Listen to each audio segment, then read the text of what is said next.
veces uno agarra más la idea. Esto no sucedió aquí, por si acaso. Sucedió en otros lugares, pero también sucedió aquí, en Santa Cruz. Esta es la red de cotas.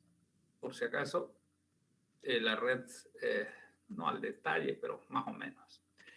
Cotas fue una de las primeras empresas en el país que desarrolló varias centrales que cuando se hizo la digitalización, se armaron centrales en Hamacas, en Urbarí, en el hospital japonés y en la Bolívar. La Bolívar es la parte central, ¿no? Y entonces estos elementos estaban interconectados con fibra óptica. Esta fibra óptica fue instalada, para que sepan, en los años 80. ¿Sí? 82, 83, 84, 86 se terminó de hacer las instalaciones, si no me equivoco, de las centrales. O sea que la cuestión de la fibra óptica no es muy nueva, que digamos. ¿Sí?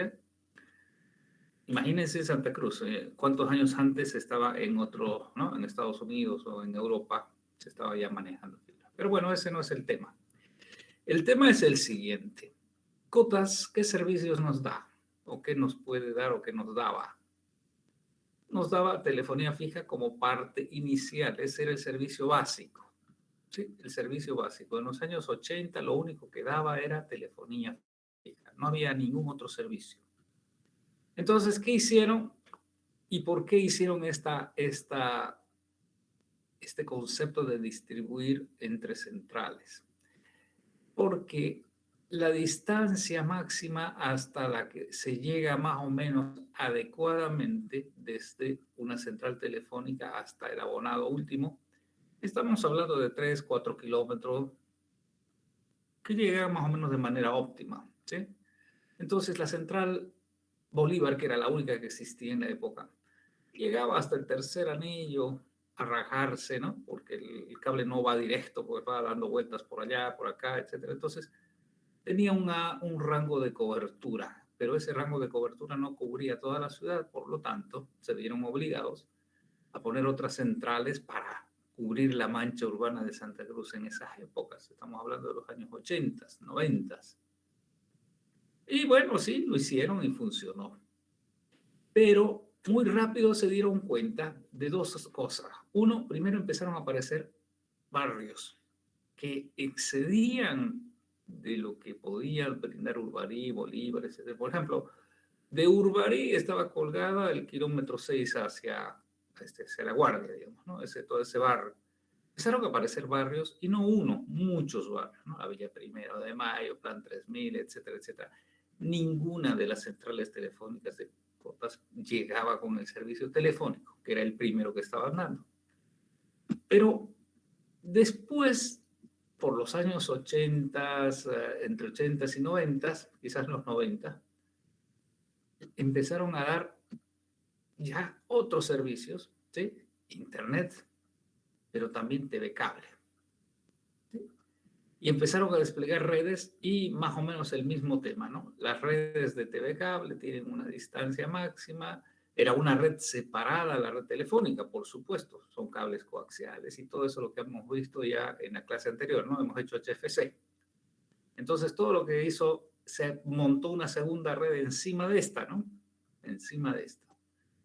Y entonces empezó a funcionar todo lo que era. Aparecieron unas cajas, que son las que Fernando hablaba, o no sé si era Fernando Anderson, unas cajas en los barrios, en algún lugar en la parte externa. ¿Por qué? Porque ya no tenían el dinero y además no tiene sentido hacer edificios como estaban los edificios estos, ¿no? De Cotas, en Urbarí, el japonés, etcétera, sino que ahora se ponían unas cajas en medio de un parque o en algún lugar, y estas cajas son unas cajas diseñadas de manera especial para que no sean antivandálicos, etcétera, y no hay nada que se vea por fuera. Bueno, pero ¿para qué sirven esas cajas? Sirven para dar servicios. ¿Y qué servicios? Bueno, todos los servicios que tenía Cotas. Estamos hablando de Cotas como ejemplo. Pues esto es lo mismo en otras empresas. En Santa Cruz estas centrales remotas que le llaman, o no sé, lo que le llaman, centrales remotas es el nombre que usaban la gente de adentro. Normalmente desde ahí llegaban a los usuarios, ya sean con cables telefónicos, con cables coaxiales. El lugarcito era como una central, pero en miniatura, ¿sí? Y por supuesto, adentro de esas cajas existe un sinnúmero de equipos. Entre los equipos que hay, vamos desde lo más básico. Como todos son dispositivos activos, tengo que meter energía de la CRE, porque es la que nos va a dar, pero tengo que ir a un sistema de energía complejo porque ¿qué pasa si la CRE se corta? Se cortarían mis servicios y de acuerdo a la ley no puedo cortar los servicios por fallas de energía, entonces tengo que tener un banco de baterías, UPS, etcétera. O sea, aquí hay una parte de energía. Y dentro de la caja aparecen todos los servicios que se da, internet, telefonía, TV, cable, conectividad, un montón de equipos adentro. Están tapados y cerrados en una caja y por lo tanto, acá, además de todo lo que hay también un tema de calentamiento, porque eso está a la intemperie. Entonces, ¿qué pasa si le da el sol? Adentro se calienta y los equipos se calientan, entonces tiene que haber algún sistema de no refrigeración, porque las baterías no lo soportarían, pero sí un sistema de enfriamiento que se llaman intercambiadores de calor, que son unas técnicas de mover el aire de forma tal que si hay diferencia entre afuera y adentro, la diferencia sea lo mínimo posible para que los equipos que están acá puedan trabajar adecuadamente. Entonces, ¿qué significa? Que se necesita varios expertos para manejar esto. El que maneja energía no sabe lo que es un ADSL y tampoco sabe lo que es telefonía y no le interesa, ¿sí? Etcétera, etcétera. Entonces, en la empresa, Cotas, para la telefonía fija existía un grupo de gente, su propio gerente, etcétera, etcétera. Para Internet había lo mismo, su propia gente, etcétera, etcétera. Para toda la parte de Internet y que ya cable modems era una parte de televisión por cable. Y televisión por cable era otra cosa. Entonces, televisión por cable era televisión solamente, o sea, HFC. Canales de televisión y todo, y cuando empezaron a decirle que iban a meterle cable modems y iba a venir uno de internet que sabía IP para trabajar, un alboroto total, ¿no? Entonces habían 3, 4, 5 cabezas, 5, a ver, a buscar 3 redes básicamente diferentes: la telefonía, televisión por cable e internet, cualquiera sea la técnica por la que lleguen al usuario. Había 3 gerentes, 3, eso no sé si se habrá solucionado hasta el día de hoy. El problema es que este tema causaba lo siguiente, ¿no? Ya me fui, ¿dónde me fui? ¿Dónde me fui? Ok, aquí. Causó lo siguiente, que cuando estaba dando servicio en un lugar remoto, no sé, la villa, de pronto si algún usuario reclamaba por algún servicio que no estaba funcionando, obviamente la gestión del soporte que existiría aquí, o sea, la parte técnica, tendría que decir, bueno, ¿y ahora a quién mandamos? ¿Qué tal si mandamos al de TV Cable y lo que se cayó era la energía? ¿Qué tal si mandamos? Entonces tenían que armar cuadrillas. Cuadrillas y se iba en una camioneta, ¿no? Transporte, 4 o 5 personas, cada uno especialistas en todas estas cosas. Entonces, hay un término que se llama OPEX, ¿sí? En la parte de equipamientos hay una que se llama CAPEX y otra que se llama OPEX. CAPEX significa cuánto yo invierto para hacer una cierta tecnología. Para esto, por ejemplo, se invierte en una caja de estas fácil, pueden haber 50, 100 mil dólares, como si nada, de equipamientos. Eso es el CAPEX. Pero para que esos equipos trabajen necesitamos gente de operaciones. Ese es el OPEX. Y el OPEX significa cuánto yo gasto para mantener funcionando todas estas cajas, ¿no? Entonces, en Santa Cruz, Cotas tiene, si no más de 100, ¿sí? De estas cajas. Entonces, es mucho dinero en esto, mucho dinero. Entonces, esta problemática es la que existía en todas partes, incluyendo cotas, por supuesto. Y ahí aparece la gran solución. Oye, ¿y por qué no ponemos, en vez de que existan estos equipos en medio del camino que necesitan energía, necesitan un montón de cosas, ¿por qué no ponemos fibra que podemos llegar hasta el abonado final y que no exista nada en el medio que tenga nada activo?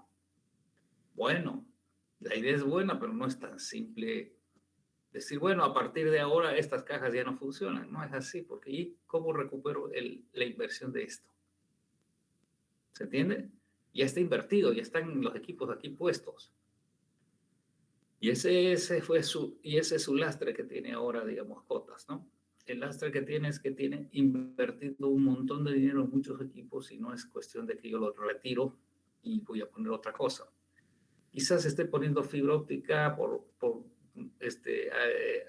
fibra óptica con FTTH hasta la casa en algunos lugares, no en todos, porque si ya tengo servicios, ¿cómo voy a poner otro servicio encima? Es un tema complejo desde el punto administrativo. Bueno, ya sabemos, ya lo han dicho, lo que se tiene en una red PON es que tengo todo lo que está entre la oficina central y la casa del usuario. No existe nada que necesite tener energía, todo es pasivo.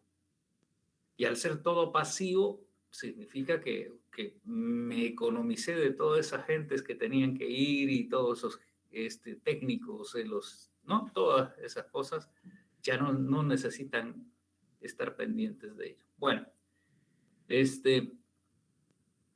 hay varias cosas que ver, no sé si nos va a dar ahora, pero lo vamos a mirar un poquito rápido. La OLT es el elemento que nos va a convertir los servicios que nosotros pretendemos brindar. Nosotros pretendemos brindar servicios. Oye, esto no sé por qué es tan feo. Vamos a poner acá. El interés nuestro es enviarles servicios a nuestros usuarios. Esos servicios los tenemos que mandar a través de la fibra. Pero sucede que los servicios no están acomodados para ser enviados por la fibra óptica. Entonces eso significa que los servicios deben acomodarse de alguna forma para ser enviados a través de la fibra óptica. Y ese acomodo a la fibra óptica lo realiza la OLT. Entonces, todos los servicios de televisión, lo meto a la OLT, el servicio de internet, el servicio de telefonía, y la OLT los recibirá a través de alguna interfaz. Normalmente serán interfaces Ethernet. Normalmente. Y entonces, ¿por qué? Porque todos estos de aquí, todos estos servicios serán IP-centric, ¿no? O sea, protocolo IP fundamentalmente, ¿no? Entonces, todo centralizado y todo señor existe, sí, los servicios, por supuesto que existe. Es independiente de los servicios, pero no tiene ningún sentido si no voy a llevar nada. Entonces, se le adicionan los servicios y se los manda. Solo para que tengan idea, estamos a un minuto de terminar. Todo aquí en GPON se utiliza, o sea, en todo lo que es PON en realidad, se utiliza VLANs. Ustedes aprenden VLANs. Las VLANs que hemos usado, las switches, eso. Cada uno de los servicios se pone una VLAN diferente y ya está. ¿Sí? Bueno, después no hemos visto y lo vamos a ver, supongo, la próxima clase, que por supuesto el down, o sea, la bajada, es de tipo broadcast, la subida es de un tipo que se llama TDMA, determinístico, o Time Division Multiplex, es decir, a cada cliente se le da un tiempo para que pueda enviar su señal. Hay varias tecnologías interesantes específicamente diseñadas en las OLTs. Hay el GPON es asimétrico, no sé si han leído eso. Es asimétrico porque tiene un valor de bajada y un valor diferente de subida, no es el mismo. Mientras que EPON es simétrico, el mismo valor de bajada es el mismo valor de subida. Capacidades, estamos hablando de capacidades. Y luego empiezan a aparecer unos elementos que son los centrales. No son los centrales, son los elementos que nos han ayudado a repartir la señal. Y eso se llaman splitters. Y los splitters, por supuesto, la potencia, esto lo deben conocer, no sé si lo han visto en alguna materia, pero tienen que haberlo visto en alguna materia, la potencia. Normalmente en decibeles es igual a 10 veces el logaritmo de potencia 1 dividido entre potencia de referencia. ¿Sí? Más o menos así. ¿Eso lo vieron? ¿Lo leyeron? Entonces, si yo quiero saber qué potencia tengo aquí cuando está saliendo esta señal, con referencia al de la potencia de entrada, a ver, esto lo voy a hacer rapidito, pero después lo pueden reafirmar ustedes y corroborar con. Lo vamos a hacer lo más rápido que se pueda. Uch. Bien. Aquí yo quiero calcular y digo, oye, con respecto a la entrada, ¿cuánto tengo aquí a la salida? Obviamente lo puedo hacer en watts, miliwatts, lo que sea, porque son las medidas de potencia, pero esto es más fácil porque esto es en decibeles.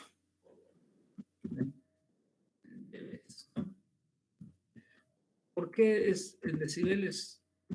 Es más fácil. ¿Por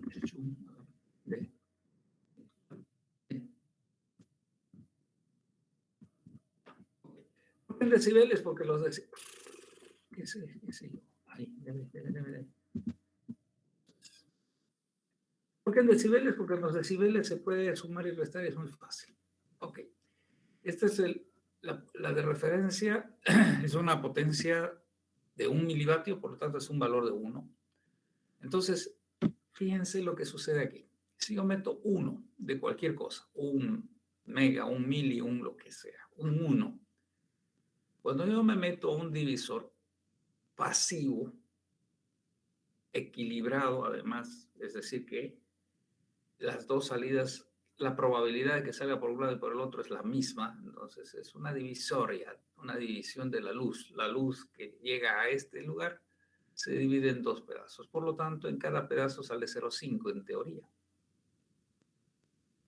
Ok, entonces si yo quiero saber cuánto es acá, lo que yo tengo que hacer es nada más que reemplazar pues la fórmula y decir, bueno, esto es igual a 10, es igual a 10 logaritmo. ¿Cuál es la potencia? Ese P1 vendría a ser esta de aquí de salida, o P1, P salida, lo que sea. Eso sería un medio, ¿sí? Logaritmo de un medio, dividido entre 1, que vendría a ser, ¿sí? Y entonces, ¿cuánto da el logaritmo de esto? ¿O estoy al revés? ¿Alguien tiene una tabla de logaritmos? No. Una máquina con logaritmos. Bueno, como sea, el valor que les tiene que salir es 3 decibeles. ¿Sí?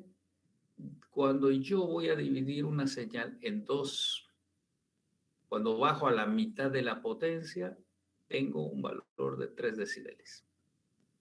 Y de ahí salen toda esa historia. Ustedes van a encontrar, en un divisor de 1 a 2 son 3 dB de pérdida, en un divisor de 1 a 4 son 6 dB de pérdida, bla, bla, bla, bla, y eso es la proporcionalidad. Entonces, en un divisor de 1 a 32 es nada más que una cascada de varios niveles de 3 decibeles. Entonces, la pérdida que ocurre aquí es en toda la red la mayor que existe en PON.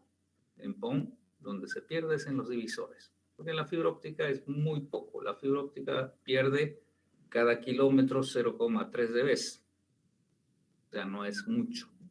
Pero aquí en un divisor de 1 a 2 ya pierdo 3 dB. Bueno, ok, vamos a seguir viendo, supongo, la próxima clase, los estándares, ¿sí? La I2T, etcétera, etcétera. Lástima que no pudimos avanzar un poco más. Pero bueno, ya veremos la próxima clase. ¿Alguna duda?